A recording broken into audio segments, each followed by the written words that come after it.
It's about figuring out your own morality, about integrity, and then taking your hits where you already deserve them. You picked it. You picked these lessons. I really think lessons keep repeating till you learn them, and they actually get more brutal. I think I was surprised in how aggressive things really were. To be cynical, I was expecting maybe something that's more wishy-washy, but I think I definitely got a lot more than I expected.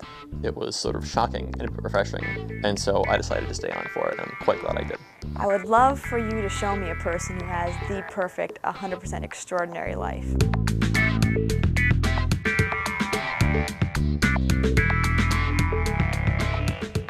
Nothing means more to me than to see education have something to do with how people live their lives.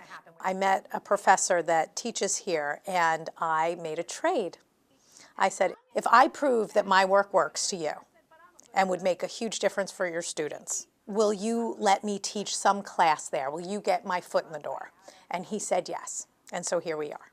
MIT is really good at teaching students the content of their professions, and even pretty good at teaching them about the wider world that those professions are in.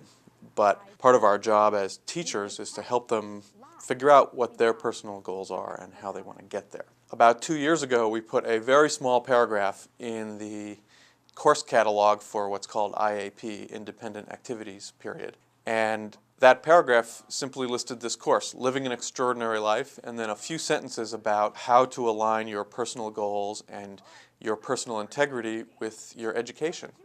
And the next thing we knew, we had 25, 35 people signing up for this class. And we've taught it now 3 or 4 times, each time learning and getting better at the teaching of the class. Living an extraordinary life is designed out of all the work that I have been doing with individuals over the last 15 years.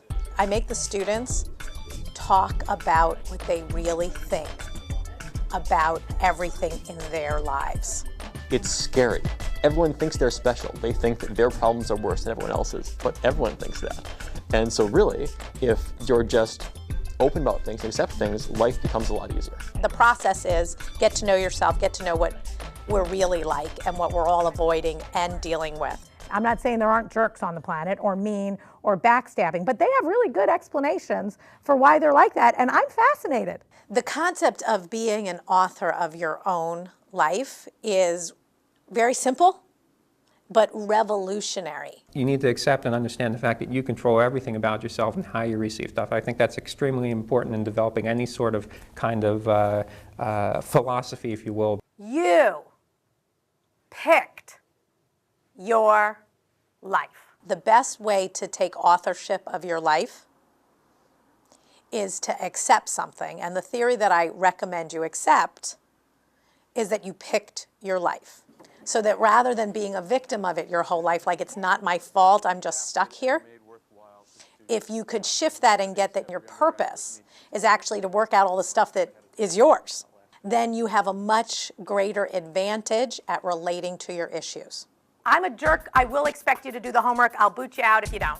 I give them an exercise of having to see all the areas of their life and to rate all the areas of their life, from spirituality to sexuality to your home. Career, Money, Your fitness level, self-image, fun and adventure, romance. how you organize your physical space. time management.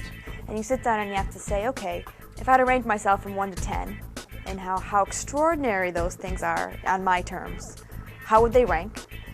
If I'm not at a 9 or a 10, why am I not at a 9 or a 10? What are the things that are keeping me from having a 9 or a 10? As expected, many students have very high ratings of their own lives in most areas, and then certain areas, particularly things like love and relationships or their relationships with their families maybe, are not as high. The rating is meant to have a sense of humor. You know, like number 1 is you're in total denial, you don't want to deal with it, you hate the area, it gets a 1 and you don't want to even talk about it.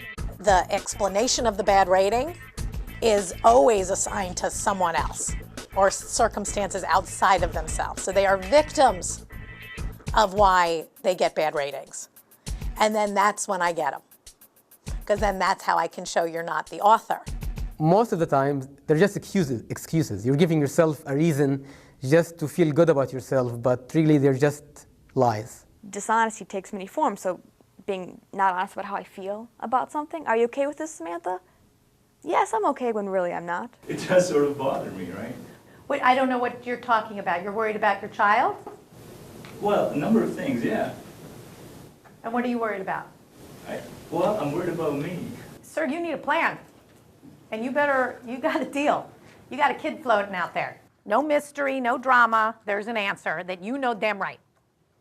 Okay, for you. Find that answer. Because if you don't have that answer, then what you're living in is a saga. The punchline, is what do I do about that? How do I make that better? You start with personal integrity, because if you don't have that, you can't do the next step, which is you make promises to yourself and you keep them. When I do the continuation class, I put in consequences that you pay $1 for every minute you're late. You could be late, and the money goes into and whoever did something amazing that week gets the money. I love the concept of consequences. They're not punishments. They're management systems. So one of the things that in a person developing their own personal integrity, I need consequences. So if I don't exercise this week, I think I pay $25 if I miss a workout to someone I hate. It would offend me to pay her. And haven't paid her a dime, and I'm still exercising, and it's fabulous. People are much better at keeping promises to other people than they are at keeping promises to themselves. And this is a very powerful way of actually getting things done. What kind of questions would you actually ask to go back? Something about the class that I admit I didn't even anticipate when we first taught it is that this kind of structured approach, this rule-based approach, actually resonates extremely well with students at MIT. Students around MIT are very practical. They like rules, they like equations, they like structure, they like steps to get things done. They're very good at that kind of thing. And this course is really about that. I sometimes describe the course as living an extraordinary life is MIT for the rest of your life. Feeling good really does come from being proud of yourself, and that when they figure that out, it's like you never get over how good that feels. Living an extraordinary life isn't so much about specific goals or achieving certain goals as in the process of always trying, always pushing the envelope. For MIT to become known as a place where people are educated as full human beings and for the full range of their life, that would be an extraordinary contribution, and both to MIT, but then to the broader world of education where other places would follow. All this is about personal integrity and being true to yourself and dealing with all your issues and making that attractive and the right thing to do. And so the more if you could get that out in the world, then you might have yourself a much better world.